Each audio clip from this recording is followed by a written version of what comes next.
এখন কন্টায় চলে এসেছি কাঁথিতে। আর মনে হচ্ছে এখানে বেশ কিছুক্ষণ দাঁড়াবে। ভেবেছিলাম হয়তো অনেকক্ষণ দাঁড়াবে, কিন্তু না, দাঁড়ালো না, ছেড়ে দিয়েছে। এই ট্রেনটাতে করেই আমরা এখন এলাম। স্টেশনে নেমে পড়েছে, আর ভিড় দেখে মনে হচ্ছে যে পুরো উইকেন্ড আছে এখানে। হোটেলের মতো মানে দেখতে পাবে না, দেখে মনে হবে যে হ্যাঁ কোন জায়গায় আমি ভিডিও বানাচ্ছি। বাট যে রুমটা নিয়েছি সেই রুমটা দেখাবো। এই গলিটা দিয়ে উঠে আসলে ফার্স্ট ফ্লোরেই এটা হচ্ছে আমাদের রুম। আর আমরা পুরো ফ্যামিলি নিয়ে এসেছি। ডাবল বেড, যেহেতু ফ্যামিলি থাকবো তো ডাবল বেড। এটা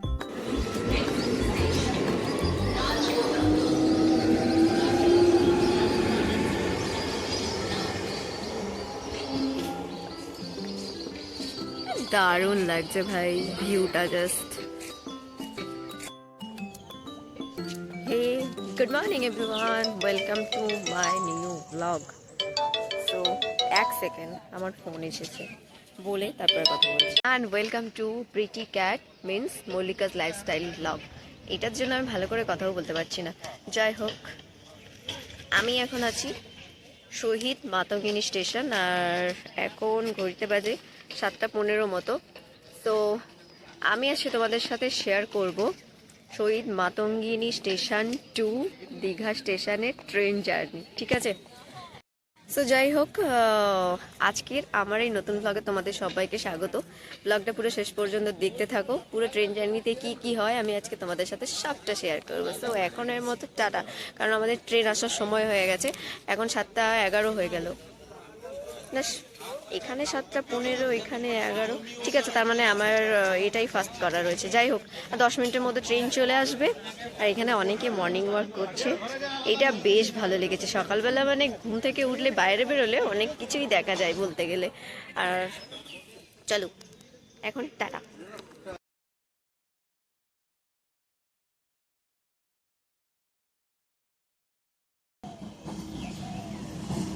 দীঘা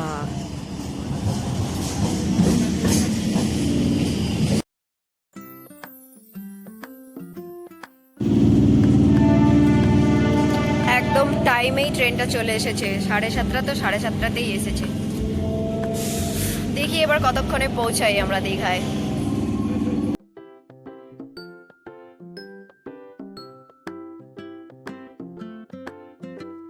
তো এখন কন্টায় চলে এসেছি কাঁথিতে। আর মনে হচ্ছে এখানে বেশ কিছুক্ষণ দাঁড়াবে। দীঘা পৌঁছাতে না ভাই, ছেড়ে দিল সাথে সাথে। ভালো, ট্রেনটা ছেড়েই দিল। 8টা ট্রেন তো হয়েছিল।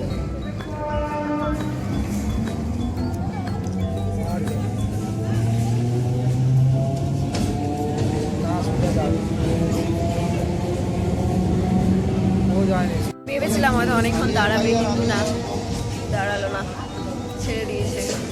কিন্তু এখন রোদ্দুর বেরোনোর পরে প্রচন্ড পরিমাণে গরম লাগছে। এগুলো খুলে ফেলতে হবে, না হলে রিলিফ পাবো না।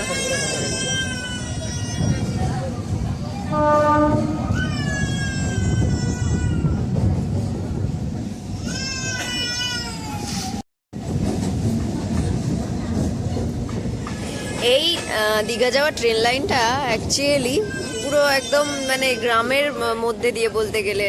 মানে দারুণ লাগছে, হেভি লাগছে। ভিউটা কিন্তু মাস্ট ভিউ। দেখো ওই সাইডে একটা ওয়ে গেছে, ওইদিকে একটা ওয়ে।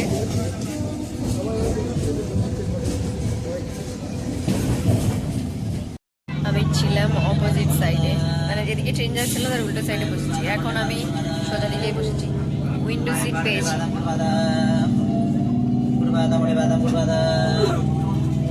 মানে ট্রেন হোক বা বাস হোক বা এরোপ্লেন হোক, যাই হোক, উইন্ডো সিট মোটামুটি সবার ফেভারিট। বেশ ভালোই লাগে উইন্ডো সিট, কারণ ভিউটা পাওয়া যায়। মানে ভিডিওর জন্য হোক বা চোখে দেখার জন্য, চাই ভিউটা দেখতে ভালো লাগে। দেখো ফাইনালি পৌঁছে গেছি রাম মন্দির দেখতে, সরি জগন্নাথ মন্দির দেখতে পাচ্ছ তোমরা? এই দেখো জগন্নাথ মন্দিরের হাইয়েস্ট যে চূড়াটা রয়েছে ওটা দেখা যাচ্ছে। আর আজকে না ওয়েদারটা ভীষণ মেঘলা মেঘলা করছে, কেন জানি না। এই যে পুরো মেঘলা ওয়েদার। ঢুকে গেছি ফাইনালি।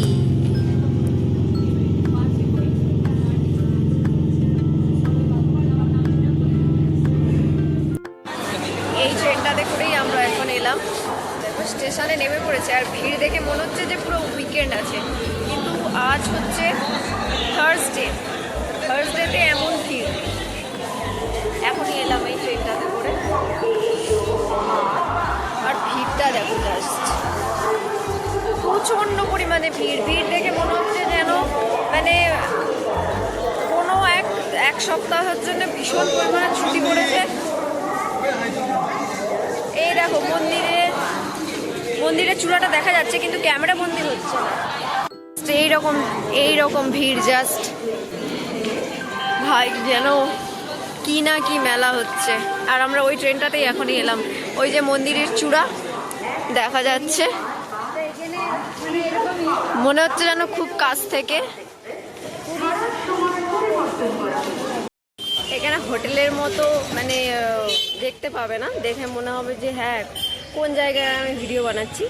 বাট যে রুমটা নিয়েছি সেই রুমটা দেখাবো, সেটা শেয়ার করবো একটু কিছুক্ষণ পরে। এখন আমাদের ব্যাগগুলো আনতে গেছে, ব্যাগগুলো নিয়ে আসি, তারপরে দেন দেখাচ্ছি কোথায়।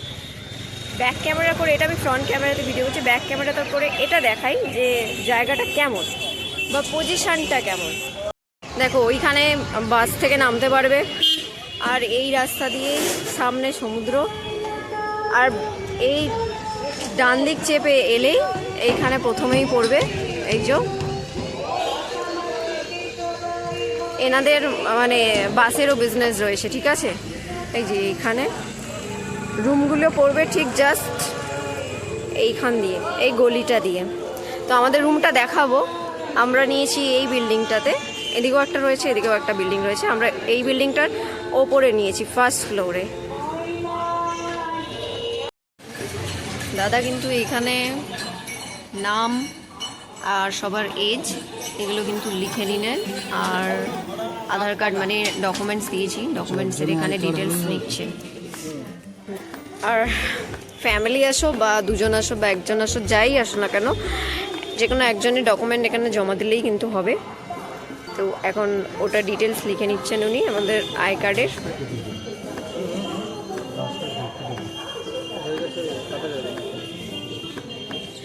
এটা হচ্ছে আমার বোনের হাজব্যান্ড।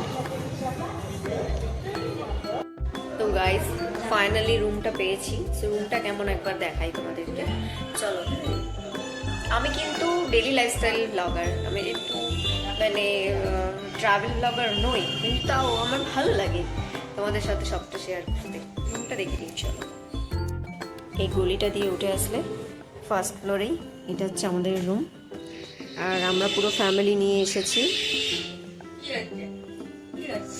ডাবল বেড, যেহেতু ফ্যামিলি থাকবো তো ডাবল বেড। এটা হচ্ছে আমার বোনের মেয়ে, পুরো নিট অ্যান্ড ক্লিন দেখতে পাচ্ছি। শুধু ব্ল্যাঙ্কেটগুলোই আমার একটু পছন্দ হচ্ছে না। এটা হচ্ছে মানে দুজন শুতে পারবে, আর তার মাথার দিকেই রয়েছে, যেদিকে মাথা করে শোয়া হবে এদিকে রয়েছে মিরর, আর ওইখানে একটা জামা কাপড় রাখার হ্যাঙ্গারও রয়েছে। ও বেশ মজায় রয়েছে। রুমটাও দেখতে পাচ্ছি ভালোই নিট অ্যান্ড ক্লিন। আর যেটা মোস্ট অ্যাট্রাকটিভ সেটা হলো যে এই ব্যালকানিটা, এখানে একটা চেয়ার দেওয়া রয়েছে, এখানে একটা টেবিল দেওয়া রয়েছে,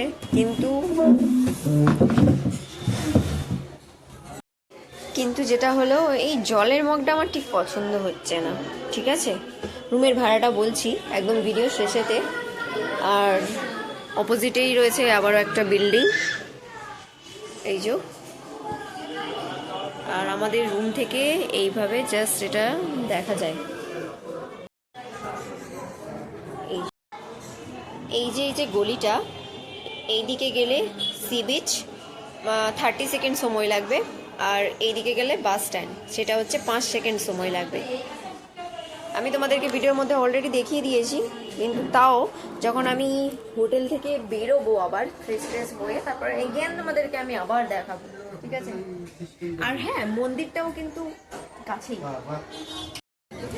এই যে এখানে রয়েছে, এই যে জুতা খুলিয়া রাখিবে।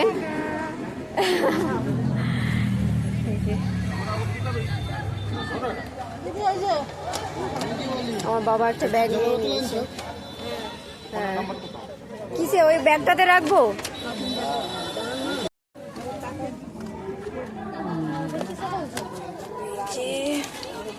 জুতো রেখে দিলাম।